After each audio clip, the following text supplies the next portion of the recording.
గణేశాయ నమః. శ్రీ గురుభ్యో నమః. శ్రీమాత్రే నమః. భగవద్బంధువులారా, మీ అందరికీ ఉగాది శుభాకాంక్షలు. శ్రీమాతా శ్రీ మహారాజ్ని ఛానల్కు స్వాగతం.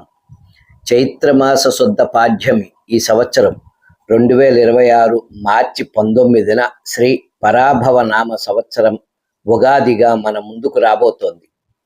వర్షాలు సమృద్ధిగా పడి భూమి సారవంతమై పాడి పంటలతో సుభిక్షంగా ఉంటుంది. ఇదే మనకు అసలైన సంవత్సరాది పుణ్యతిథి. వసంత ఋతువులో వచ్చే ఆనందం. ఈరోజే వసంత నవరాత్రులు ప్రారంభం. పాడ్యమి ఉగాది నుండి శ్రీరామనవమి వరకు. సృష్టికి తొలి రోజు యుగాది. దీనినే కల్పాది అంటారు. యుగాది తెలుగులో ఉగాదిగా మనం పిలుచుకుంటున్నాము. బ్రహ్మగారు సృష్టిని చైత్రమాస శుద్ధ పాడ్యమి సూర్యోదయ సమయానికి సృష్టి చేశారు అని మన పురాణాలు తెలియజేశాయి. వర్షాధౌ నింబకుసుమం శర్కరామ్ల ఘృతేరుత్యం భక్షితం సర్వయామేచ తద్వరం సౌఖ్యదాయకం శతాయుర్వజ్రదేహాయ సర్వసంపత్కరాయ చ సర్వారిష్ట వినాశాయ నింబకుసుమ భక్షణం అని జీవితానికి పనికి వచ్చే సందేశాన్ని తెలియజేస్తూ ఆశీర్వదిస్తోంది ఉగాది. వసుధపై వసంతం వికసించిన తొలి రోజు ఉగాది. 6 రుచుల్లోని అంతరార్థాన్ని జీవితానికి అన్వయించుకుంటూ జరుపుకునే విశిష్ట పండుగ ఇది. కాలాన్ని గణిస్తూ మారుతున్న ఋతువులకు అనుగుణంగా ఆరోగ్యాన్ని రక్షించుకోవడమే పండుగ పరమార్థం. ఉగాది రోజున మనం చేసే అన్ని పండుగ కృత్యాల్లో ఆరోగ్య నియమాలు దాగి ఉన్నాయి. ఆ నియమాలు పాటించడం వల్ల మనస్సు, బుద్ధి, ఇంద్రియాలకు ఆహ్లాదం, చైతన్యం కలుగుతాయి. ఉగాది వచ్చే సమయాన్ని ఆయుర్వేదంలో ఆదాన కాలంగా పరిగణిస్తారు. ఋతు సంధిషు వ్యాధిర్జాయతే అన్నట్లు ఋతువుల మధ్య సంధి కాలాలు ఎప్పుడూ అనారోగ్యాలను కలిగిస్తాయి.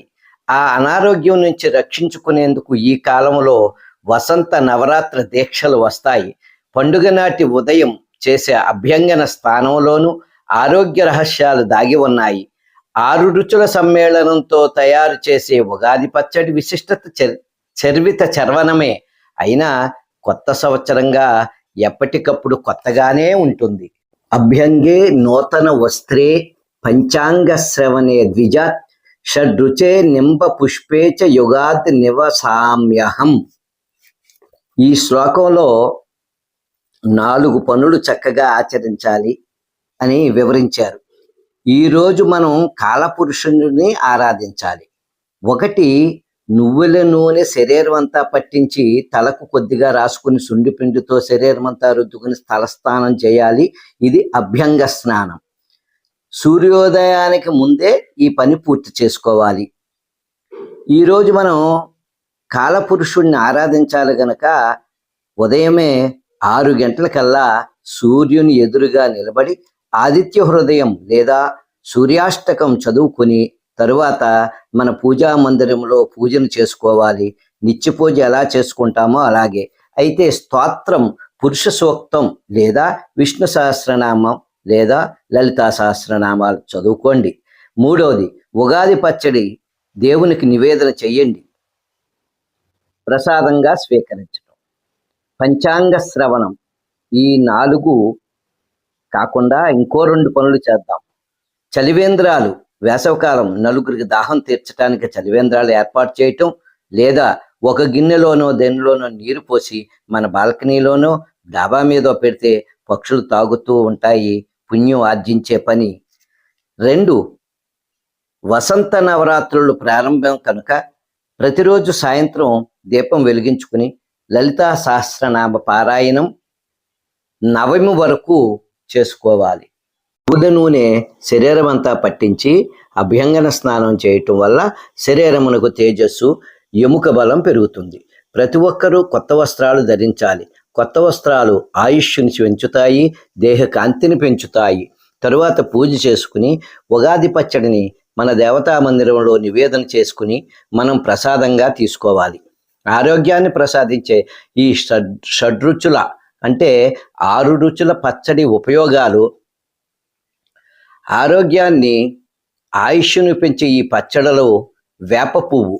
దీని లక్షణం చేదు కనుక శరీరంలో సకల దుష్ట లక్షణాలను పోగొడుతుంది, క్రిమి సంహారిణి. ద్వారమామిడి చింతపండుకు ఆలోచనలను నిశితంగా పెంచే గుణం మరియు వాత పిత్త కఫాలను హరించి జీర్ణశక్తిని పెంచుతాయి. అలాగే చెరకు, బెల్లం ఉష్ణశక్తిని పెంచుతాయి, మలబద్ధకం పోగొడతాయి. ఈ తీపి గురు అనుగ్రహాన్ని కలిగిస్తుంది. తరువాత ఆవు నెయ్యి చంద్రునికి ప్రీతికరం కనుక మనసుని ప్రశాంతపరుస్తుంది. ఒక్క చుక్క వేస్తే సరిపోతుంది. మరి మనం కారం వేయకుండా మిరియాల పొడి వేయాలి. దానివల్ల రాహు, కేతు, కుజ గ్రహాల వల్ల వచ్చే అనారోగ్యాలు పోగొట్టే ఔషధం మిరియం. ఈ విధంగా ఉగాది పచ్చడిని ఆచరించి మనకు అందజేశారు మన పెద్దలు. ఈ పచ్చడిని స్వీకరించే ముందు ఈ శ్లోకం చదువుకుని తినాలి. ఇంటి పెద్ద పిల్లలకి, పెద్దలకు అందరికీ పెట్టాలి. శ్లోకం చదువుకుని ఈ శ్లోకం: త్వామష్ట శోక నరాభిష్ట మధుమాంస సముద్భవ నిచామి శోక సంతప్తాం మమ శోకం సదా కురు. ఉగాది పచ్చడిని ఈ రకంగా స్వీకరించాలి. ఈ శ్లోకం చెప్పుకుని తరువాత పంచాంగ శ్రవణం చేయాలి. తిథి, వార, నక్షత్ర, కరణ యోగం వీటిని ప్రతిరోజు మనం పూజా సమయంలో చదువుతాం. ఇది పంచాంగానికి 5 అంగములు. ఇవి ఈరోజు వాటి వల్ల కలుగు శ్రేయస్సు, రాసుల యొక్క ఫలితాలను తెలుసుకోవడం తప్పనిసరిగా చేయాలి. అదే పంచాంగ శ్రవణం. పాడ్యము నుండి పౌర్ణమి వరకు, పౌర్ణమి మరలా పాడ్యము నుండి అమావాస్య వరకు వీటిని తిథులు అంటారు. తిథి చెప్పుకోవటం వల్ల ఉపయోగము సంపదను కలిగిస్తుంది. తిథి తర్వాత వారం అంటే ఆ రోజు పేరు. గురువారం అయితే గురువారం పేరు ఏదైతే దానివల్ల ఆయుష్ వృద్ధి. నక్షత్రం చెప్పుకోవటం వల్ల పాపహరణం. యోగం చెప్పుకోవటం వల్ల రోగాలు హరుస్తాయి. కరణం వల్ల చేసిన ప్రయత్నాలు ఫలిస్తాయి. ఈ 5టిని ప్రతిరోజు పూజా సమయంలో చెప్పుకుని ఇవి చెప్పుకుంటాం. ఈ చెప్పుకోవటం వల్ల ఈ ఫలితాలు మనకి కలుగుతాయి. ఈ 5ను కాలదేవతకు అంగాలు. అంటే కాలదేవత అంటే పంచాంగం. పంచాంగం కాలదేవతతో సమానం. ఆ రోజు పంచాంగాన్ని పూజించాలి. కాలదేవత అంగాలు. రాశి ఫలితాల వల్ల ఈ సంవత్సరం మనకు ఎలాంటి అనుకూలత ఇస్తుంది, ప్రతికూలత ఇస్తోందా అని తెలుస్తుంది. ప్రతికూలత ఉంటే భయపడవలసిన అవసరం లేదు. ఆలోచనలతో విశ్లేషించి మీ జీవితాన్ని జాగ్రత్తగా నడిపించుకోవాలి. ఈ రకంగా అవగాహన కలిగించి కాలాన్ని ఎలా సద్వినియోగం చేసుకోవాలి అనేది పంచాంగం విని ఆచరించాలి. దీనినే పంచాంగ శ్రవణము అంటారు. పండుగలకు సంబంధించిన కొన్ని ఆచారాలు కనుమరుగైన పంచాంగ శ్రవణం, ఉగాది పచ్చడిని ప్రతి ఇంట ఆచరిస్తున్నారు. ఆనందంగా జరుపుకుంటున్నారు ఉగాదిని. ఈ ఉగాది పచ్చడిని పాడ్యము నుండి పౌర్ణమి వరకు 15 రోజులు తీసుకుంటే ఆరోగ్యం బాగుంటుందని ఆయుర్వేదం చెబుతోంది. ఆచరించిన వారి ఇంట శ్రీ మహాలక్ష్మి కొలువు తీరి ఉంటుందని మన పెద్దలు చెప్పారు. పవిత్రమైన గంగానదీ స్నానం వల్ల ఏ పుణ్య ఫలితాలు వస్తాయో ఉగాది నాడు పంచాంగ శ్రవణం చేయడం ద్వారా లభిస్తుందని పండితుల మాట. మనకు ఆ పైవాడి అనుగ్రహం ఉండాలి దేనికైనా అని అంటూ ఉండటం మనం వింటూ ఉంటావు. అదొక నానుడి కింద ఆ మాట వచ్చేస్తూ ఉంటుంది. అనుగ్రహం అంటే ఏమిటి, ఆ అనుగ్రహం ఎలా వస్తుంది అనే ప్రశ్న వేస్తే ఈ సృష్టిలో ఎన్నో గ్రహాలు ఉన్నాయి కదా, వాటి అనుకూలతను మనిషికి సాధించి పెట్టడమే అనుగ్రహం. ఆ పని ఒక్క భగవంతుడి వల్లే అవుతుంది. అందుకే మనకి భగవంతుడి అనుగ్రహం కావాలని పెద్దలు ఆ మాట అనేవారు. కాలపురుషుడైన భగవంతుడిని ఉగాది రోజు మాత్రమే కాక ప్రతిరోజు మనసా వాచా కర్మన ఎప్పుడూ ఆ భగవానుడు రాకముందే లేచి స్నానం చేసి ఆయనకు ఒక నమస్కారం చేసుకుంటే ఎంత ఉత్తమమైనటువంటి ఆరోగ్యం వస్తుంది. మనకి మంచి ఆరోగ్యాన్ని ఇస్తాడు ఆ సూర్య భగవానుడు. శాస్త్రజ్ఞానాన్ని, ఆధ్యాత్మికతను నిత్య జీవితానికి అన్వయించేలా ఏర్పడిన పండుగలలో మొదటిది ఉగాది. ఇదే మనకు అసలైన సంవత్సరాది.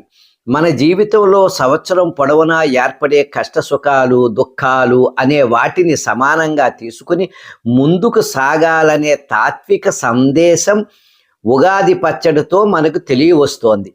అందరూ అమ్మవారి కరుణా కటాక్షాలతో సంతోషంగా ఉండాలని అందరికీ మరొకసారి ఉగాది శుభాకాంక్షలు తెలియజేసుకుంటూ శ్రీమాత్రే నమః.